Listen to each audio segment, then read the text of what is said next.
Our last frost date in Zone 7A is quickly approaching, and today I'm planning my spring garden. The air is still cool, but I'm full of anticipation. The garden this year will be the biggest we've planted, and we have a lot of work to do. My name is Crystal, and I appreciate your company. Thanks for watching.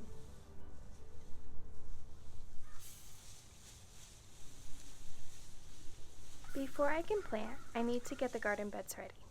The soil in this bed is already pretty good, so I'm just adding a layer of leaves as mulch. This helps keep the ground hydrated and soft until it's ready to plant.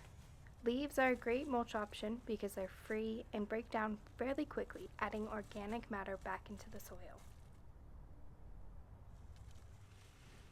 Closer to planting time, I plan to add a layer of compost to the bed, but since I still have a little time before then, the leaves will help retain moisture and keep the soil soft in the meantime.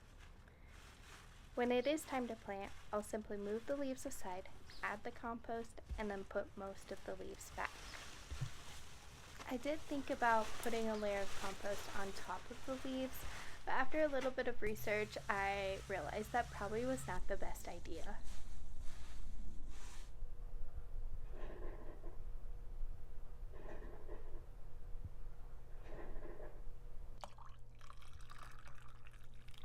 I used the Farmer's Almanac zip code tool to figure out which veggies I can plant this month. In my zone, I'll be able to do one round of planting now and another in May. For this month, I'm focusing on cool weather crops like lettuce, broccoli, and kale.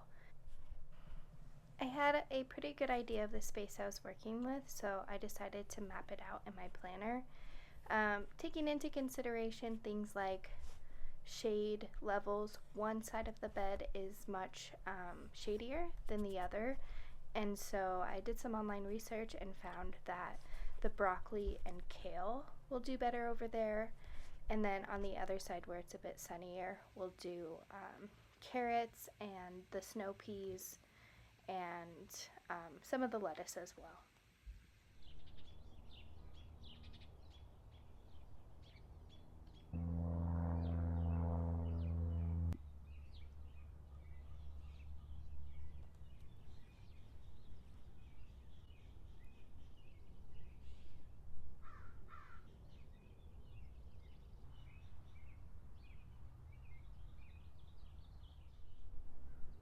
I've done a little bit more work since the last time, so I wanted to update you.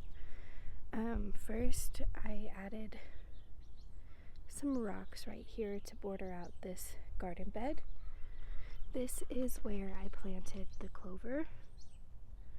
No signs of life yet, but I am still hopeful.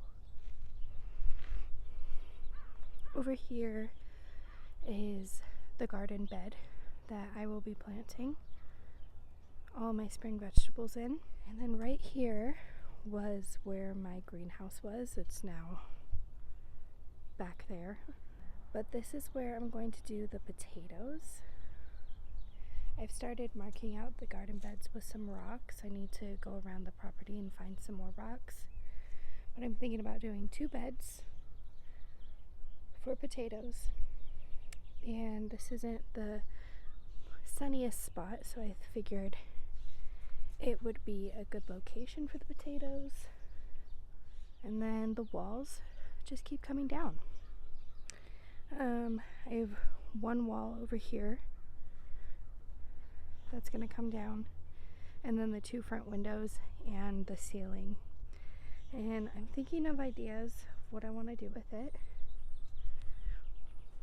Probably this year I'm going to try to figure out a way to use this as a trellis for the tomatoes and other plants that need a trellis.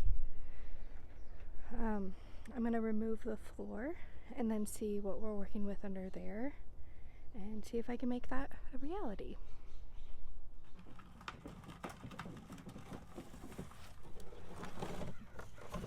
This year, I'm trying the Ruth Stout method for my potatoes. Instead of planting them underground, I'll place them on top of the soil and cover them with hay to simulate being buried. I've seen videos with great results, and I'm excited to try. For the past 2 years, my potatoes have been really small. I think our hard clay soil might be the issue. It doesn't give the potatoes much room to grow. I'm hoping this method will help them develop better size.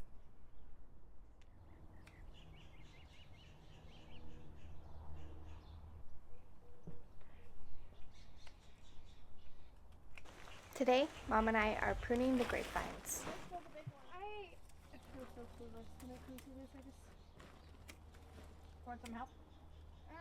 Do you want some ideas? I'll come give you some guidance. Yeah, will you help me? Yeah. Thank you. You good? Yeah, I just There's a lot. yeah. Okay. So here is your main, two mains. Okay, So- I got two of them. And then that one. Yeah, this one, I would keep this one going because it's producing. Cut off these things.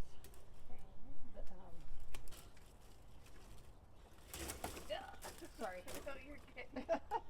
Sometimes you have to get rough. And Because then I can cut all of these little ones, Yes. right? Okay. Yeah. Cut all the little ones off of the main vines. Okay. And where that one's going through the fence, I would cut it on this side of the fence so it stays up there and continues to grow. Yeah. Does that make sense? Yes, Is that it helpful? You can't reach it? can't quite fit. Oh no. Yeah. I gotta do a lot of work over here for sure.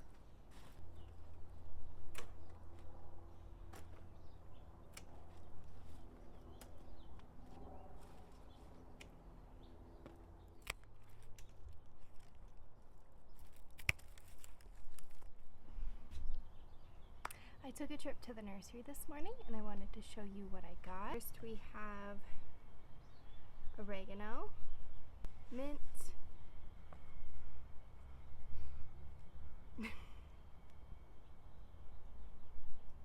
kale. There's 6 little plants in this one. A garlic bulb, seed potatoes, and then a whole bunch of seed packets. Got a couple different lettuce varieties, spinach, along with 2 broccolis, and I was aiming to find heirlooms. I saw this YouTube documentary, I'll link it below if I remember to, but it was talking about how heirloom varieties have more nutrition in them. So the opposite of heirloom is like things that have been cross-pollinated and like varieties have been remade, I guess. I don't know how to explain that well. But heirloom varieties are just the original seeds for that vegetable, and the vegetables not only taste better, but they're full of more nutrition. Here's another lettuce. And then I got little instructions for the garlic. I also got sunflowers. I also got a whole bunch of compost and some soil amendments. And so this week we'll be focused on keeping these buddies alive before I put them in the ground. We have a few more days of cold weather. And then, yeah, just getting the soil ready for next weekend. So I think this might be the end of this video. If you've stuck with me this whole journey, 1, I appreciate you.